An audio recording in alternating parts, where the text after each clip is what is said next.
ನಮ್ಮ ಮುಸ್ಲಿಂ ಮಹಿಳೆಯರು ಹೋಗಿ ಪ್ರಕರಣ ದಾಖಲು ಮಾಡಿದ ನಂತರ ಹೈಕೋರ್ಟಿನಲ್ಲಿ ಹೋಗಿ ಮುಖ್ಯಮಂತ್ರಿಗಳು ಇದೇ ಸಿದ್ದರಾಮಯ್ಯ ಸರ್ಕಾರ ಹೇಳುತ್ತೆ, ಇಲ್ಲ ಇಲ್ಲ ನಾವು ಕಲ್ಲಡ್ಕ ಪ್ರಭಾಕರನ್ನ ಬಂಧಿಸುವುದಿಲ್ಲ ಅಂತ ಹೇಳಿ ಅಫಿಡೇಟ್ ಹಾಕ್ತಾರೆ.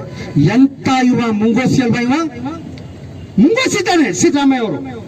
ಯಾಕಂತ ಹೇಳಿದ್ರೆ ಚುನಾವಣಾ ಪ್ರಚಾರದಲ್ಲಿ, ಮಂಗಳೂರಿನ ಚುನಾವಣಾ ಪ್ರಚಾರದಲ್ಲಿ ಹೇಳ್ತಾರೆ, ಏನಾದ್ರೂ ಕಾಂಗ್ರೆಸ್ ಸರ್ಕಾರ ಬಂದ್ರೆ ಮೊಟ್ಟ ಮೊದಲನೇದಾಗಿ ನಾವು ಕಲ್ಲಡ್ಕ ಪ್ರಭಾಕರನ್ನ ಬಂಧಿಸ್ತೀವಿ ಅಂತ ಹೇಳಿದಂತ ಮುಖ್ಯಮಂತ್ರಿ ಹೈಕೋರ್ಟಿನಲ್ಲಿ ಅಫಿಡೇಟ್ ಹಾಕಿಸ್ತಾರೆ, ಇಲ್ಲ ಇಲ್ಲ ನಾವು ಕಲ್ಲಡ್ಕ ಪ್ರಭಾಕರನ್ನ ಬಂಧಿಸುವುದಿಲ್ಲ ಅಂತ ಹಾಕ್ತಾರೆ.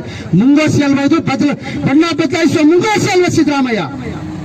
ಈ ಎಲ್ಲ ಕೃತ್ಯಗಳನ್ನು ನಾವು ಖಂಡಿಸ್ತೀವಿ ಸ್ನೇಹಿತರೆ. ಇದೇ ನವೆಂಬರ್ ಕಳೆದ ತಿಂಗಳಲ್ಲಿ ನಾವು ಟಿಪ್ಪು ಜಯಂತಿ ಮಾಡುವಂತ ಸಂದರ್ಭದಲ್ಲಿ ಯಾರು ಟಿಪ್ಪು ಅಭಿಮಾನಿಗಳು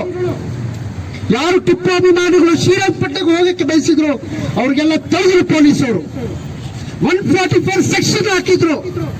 ಮುಸ್ಲಿಂ ಸಮುದಾಯದವರು ಯಾರು ನೀವು ಶ್ರೀರಂಗಪಟ್ಟಣಕ್ಕೆ ಗುಂಪುಗಳಾಗಿ ಬರಬಾರ್ದು, ನೀವು ಕೇವಲ ತನ್ವೀರ್ ಸೇಠ್ ಮಾತ್ರ ಮಾಡ್ಕೋತಾನಂತ ಹೇಳಿ ತನ್ವೀರ್ ಸೇಠ್ಗೆ ಅವಕಾಶ ಕೊಟ್ಟರು. ತನ್ವೀರ್ ಸೇಠ್ ಟಿಪ್ಪು ಅಭಿಮಾನ ಇಲ್ಲ. ತನ್ವೀರ್ ಸೇಠ್ ನಿಜವಾಗ್ಲೂ ಟಿಪ್ಪು ಅಭಿಮಾನಿ ಆಗಿದ್ರೆ ಅವತ್ತು ಹನುಮ ಜಯಂತಿಗೆ ಅವಕಾಶ ಕೊಡ್ತಾ ಇರಲಿಲ್ಲ. ಒಬ್ಬ ಡೋಗಿ ನಾಟಕ ಮಾಡೋನು ಅಂತ ಮನುಷ್ಯನಿಗೆ ಟಿಪ್ಪು ಜಯಂತಿ ಸಂದರ್ಭದಲ್ಲಿ ಒಬ್ಬರಿಗೆ ಅವಕಾಶ ಕೊಡ್ತಾರೆ. ನಿಜವಾದ ಅಭಿಮಾನಿಗಳಾದ ಟಿಪ್ಪು ಅಭಿಮಾನಿ ನಮಗೆ ಮಾತ್ರ ಅವತ್ತು ತಡೆ ಹಾಕ್ತಾರೆ, 144 ಸೆಕ್ಷನ್ ಹಾಕ್ತಾರೆ.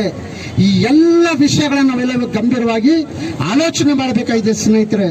ಒಂದು ಕಡೆ ಟಿಪ್ಪು ಅಂತ ಹೇಳಿ 144 ಸೆಕ್ಷನ್ ಹಾಕ್ತಾರೆ, ಇನ್ನೊಂದು ಕಡೆ ಹನುಮ ಜಯಂತಿ ಮಾಡಿ ರಾಜಾರೋಷವಾಗಿ ಏನ್ ಬೇಕಾದ್ರೂ ಕೂಗಾಡಿ, ರಾಜಾರೋಷವಾಗಿ ನೀವು ಕುಣಿಯಿರಿ, ಮಸೀದಿ ಮುಂದೆ ನೀವು ಡೋಲ್ ಬಾರಿಸಿ, ಮಸೀದಿ ಬೇಕಾದ್ರೆ ನುಗ್ಗಿ ಅಂತ ಪರೋಕ್ಷವಾಗಿ ಬೆಂಬಲ ಕೊಟ್ಟು ಹನುಮ ಜಯಂತಿಗೆ ಅವಕಾಶ ಮಾಡಿಕೊಡ್ತಾರೆ. ಈ ಡೋಂಗಿ ಸರ್ಕಾರದ ಕೃತ್ಯವನ್ನು ನಾವು ಖಂಡಿಸಲೇಬೇಕಾಗಿದೆ.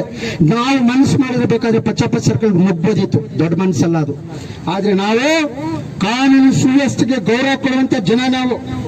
ಬಾಬಾ ಸಾಹೇಬ್ ಅಂಬೇಡ್ಕರ್ ಅನುಯಾಯಿಗಳು ನಾವು, ಟಿಪ್ಪು ಸುಲ್ತಾನ್ ರವರ ಅನುಯಾಯಿಗಳು ನಾವು, ಮನುಷ್ಯತ್ವ ಸಮಾಜದ ಕಳಕಳಿ ಇರುವಂತ ಜನ ನಾವು.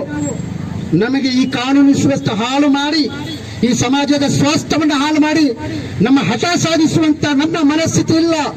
ನಮ್ಮ ಮನಸ್ಥಿತಿ ಏನಂದ್ರೆ ಎಲ್ಲರೂ ಶಾಂತಿಯಿಂದ ಬದುಕಬೇಕು, ನಮಾಜ್ ಮಾಡೋರು ನಮಾಜ್ ಮಾಡಿ, ಚರ್ಚ್ಗೆ ಹೋಗೋರು ಚರ್ಚ್ಗೆ ಹೋಗ್ಲಿ ಅನ್ನುವಂತ ಪರಿಕಲ್ಪನೆಯಿಂದ ನಾವು ಜೀವನ ಮಾಡುವಂತ ವ್ಯಕ್ತಿಗಳು ನಾವು.